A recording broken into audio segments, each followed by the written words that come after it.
So AJ Styles was to defend the X Division title against Kid Cash on the 2nd anniversary show, and Kid Cash injured, broken foot as mentioned, so he was facing a mystery opponent instead.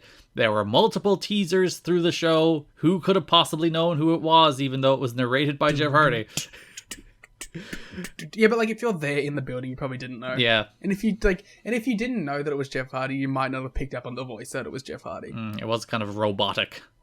Yeah. So AJ Styles faces the mystery opponent, the debuting charismatic enigma, Jeff Hardy, who gets, I think, easily the biggest pop in TNA history, even bigger than the Sting pops. Yeah.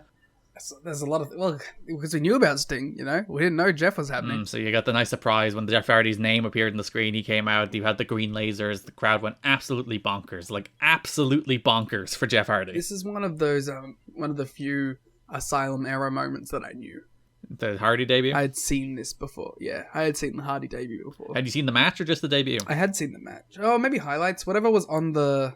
It was on one of the DVDs, at least. It's probably on the top 50 moments of TNA history, I'd imagine. Yeah, but I don't know if it was, like, the full match or if it was just highlights from the match on that DVD. But I've definitely seen the match. I think I may have even seen it on YouTube when I was first getting into anything outside of WWE. Jeff looks weird here, man. He doesn't have, like... that much muscle on him. He's very leaned out at the moment. Doesn't have the face paint on.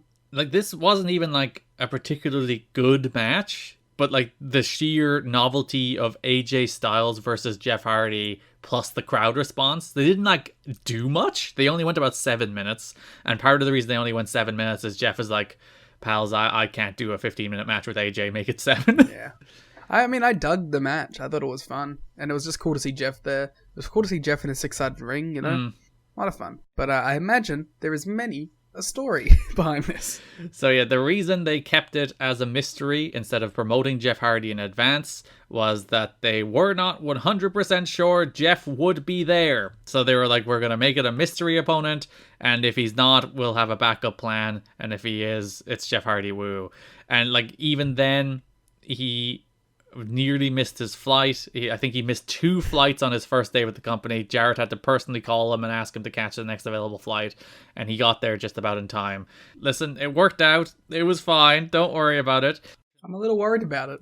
Not to entirely cast aspersions about Jeff, but like, he's not Jeff Hardy here, is he? Well, yeah, you know, he's not the biggest star in the world. But like, in terms of, he's not all there.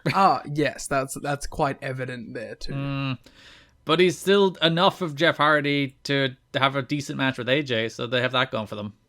There is a part in this segment where Jeff, after his entrance, goes on every single corner and does a pose, and by the end of it, he is blown up. Yeah. So, you know, that was not the best of omens for the rest of the match, but I think they managed to put together something that was pretty fun. Yeah, as I said, they carried it based on like the novelty of the 2 wrestlers in the ring, and the crowd were just going absolutely apeshit bananas for everything they were doing. And at least Jeff was aware it's like, I can't do a 15-minute match with AJ. I'm not capable of it.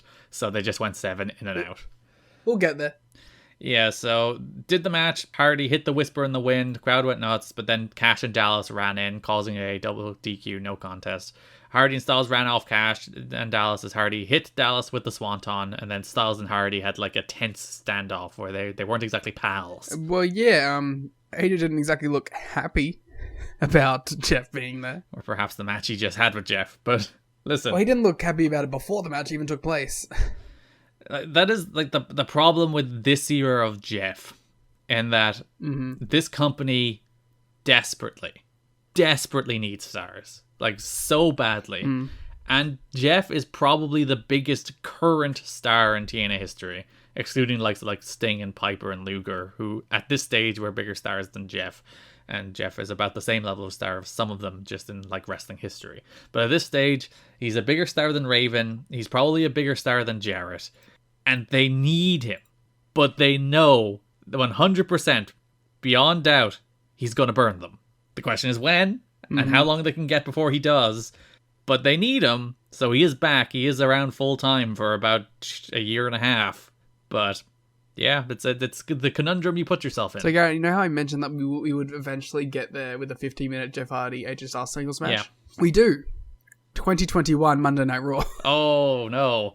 Their best match is probably on Impact in 2013. They have a really good match on Impact in 2013. Impact Wrestling 472 in the Bound for Glory series. Yeah, they have a really good match there. So, well, no, I haven't seen the Monday Night Raw match, okay, in the Thunderdome.